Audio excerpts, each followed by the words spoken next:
حضرت ابو ہریرہ رضی اللہ تعالیٰ عنہ سے روایت ہے، نبی پاک صلی اللہ علیہ وآلہ وسلم نے ارشاد فرمایا، ایک شخص چلتا جا رہا تھا کہ اچانک اسے پیاس لگی تو وہ کنواں تلاش کرنے لگا، مگر اس کی پیاس کی شدت بڑھتی جا رہی تھی۔ آخرکار اسے ایک کنواں مل ہی گیا اور اس میں اتر کر اس نے پیٹ بھر کر پانی پیا۔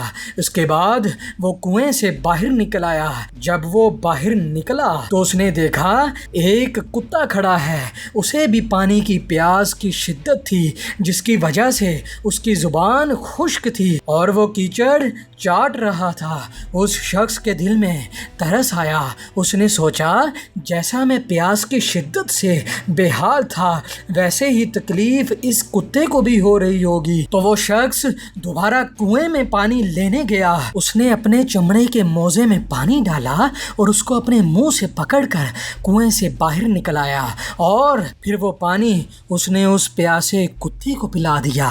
اللہ پاک کو اس شخص کی یہ ادا اتنی پسند آئی کہ اللہ پاک نے اس کی بخشش کر دی۔ صحابہ کرام رضی اللہ تعالیٰ عنہ نے بارگاہ رسالت میں عرض کی، یا رسول اللہ صلی اللہ علیہ وآلہ وسلم، کیا اللہ پاک جانوروں کی تکلیف دور کرنے اور ان پر رحم کرنے کا بھی ثواب دیتا ہے؟ نبی پاک صلی اللہ علیہ وآلہ وسلم نے فرمایا، ہاں، وہ ثواب دیتا ہے۔